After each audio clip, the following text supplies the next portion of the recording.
May nag-comment sa atin guys, bakit daw tayo nagpapaliwanag dito sa Facebook? Nagpapaliwanag tayo syempre para malaman nila yung totoo at katotohanan. Tsaka meron tayong mga OFW na mga kasamahan na kailangan nilang mapakinggan yung mga ganitong paliwanag kasi sa sobrang busy po nila, hindi na po sila nakakapanood ng buong impeachment trial. Kaya nagpapaliwanag po tayo dito. At syempre para maliwanagan din po yung mga kababayan natin. Mga kababayan ko, linawin po natin. Hindi po gawa-gawa lang yung refusal to attend ni VP Sara sa impeachment proceedings. Yan po yung linawin natin sa video ito. Ito yung mga mahalagang punto na dapat nating bantayan noong impeachment proceedings. Guys, kapag sinabi po nating refusal to attend ay hindi po ito basta sabi-sabi lang. Hindi rin po ito gawa-gawang istorya lang at lalong hindi po ito purong interpretation lang. May mga ipapakita po tayong sulat, may mga dokumento, may mga position paper, may mga pirma at merong mga petsa. Ipapakita po natin yan isa-isa. At syempre at iyon mismo yung ipinakita ng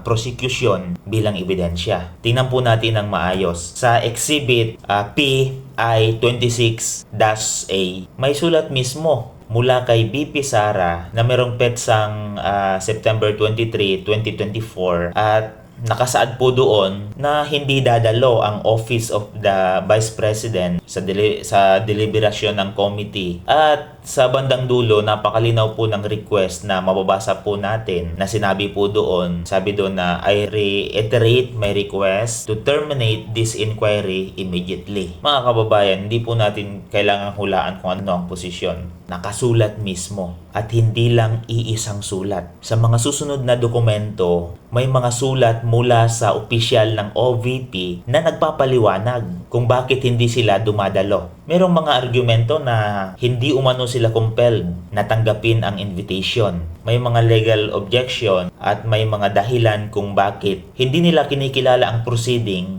sa paraang hinihingi ng committee. Makikita po natin yan sa Exhibit P-I-26-B tapos P-I-26-C, P-I-26-D, P-I-26-E. Diyan po natin yan makikita. At dito guys, naging mahalaga ang isang bagay. The prosecution does not have to rely on speculation to show resistance occurred. Bakit? Dahil nasa sulat mismo. May sulat na nagsabing hindi dadalo. May sulat na kumu-question sa authority ng committee. May position paper na nagsasabing hindi sila compelled na dumalo. At may mga position paper na tuwirang humihiling the committee to terminate its inquiry on the matter. Iyan po ang makikita po natin sa Exhibit P-I-26G dated November 5, 2024. Kaya yung tanong po ngayon,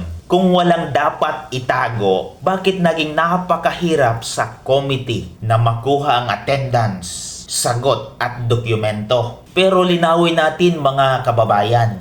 Siyempre, hindi ibig sabihin dahil hindi sila dumalo ay automatic na kasinungalingan or kriminalidad na yon. May mga dokumento din kasi na nagsasaad ng meron silang mga idinadahilan ng mga ilang personnel kasama yung mga usaping medical at operational. Halimbawa, may letter nung November 24, 2024 na nagsasabing merong isang opisyal ay na-admit at na-confine sa Veterans Memorial Medical Center. Makikita po natin yan sa Exhibit P-I-26-I. Kaya yung pagtingin natin dito, syempre, for the sake naman nila ay porque hindi dumalo, guilty na agad. Hindi po ganon. Pero syempre, makakapag-isip po tayo bakit hindi siya dumalo. Pero ito rin, sa kanilang banda po, dapat hindi rin natin isipin na guilty na agad pa porque hindi po sila dumalo. Ang punto po ng prosecution ay napakasimple lang. May documented resistance sa congressional inquiry. At para patunayan po iyon, hindi nila kailangang umasa sa chismis. They have letters, they have position papers, they have the responses. At ayon mismo sa presentation, may mga dokumentong sumagot matapos ang show cause at contempt processes. Ito ang dahilan kung bakit mahalaga ang mga exhibits. Dahil sa impeachment court, hindi sapat yung sinabi niya, ang sabi nila, feeling ko, hindi po sapat yun. Document matter. At syempre dito, dokumento yung inilalabas. At isa pa mga kababayan, tingnan natin ang exhibit P-I-26.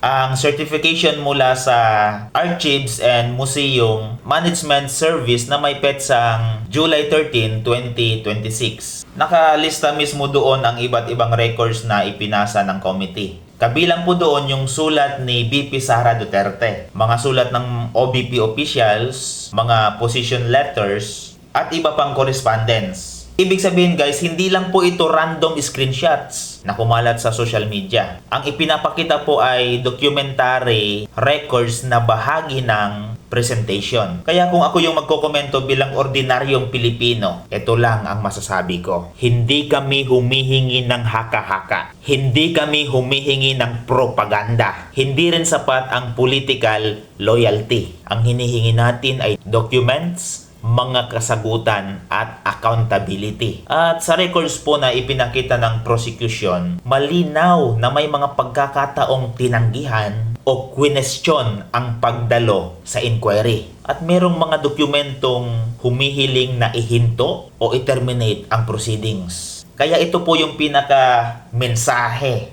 Ayaw sumipot, di ba may mga sulat. Ayaw dumalo, merong mga records. Gustong ipa-terminate ang inquiry, may position paper.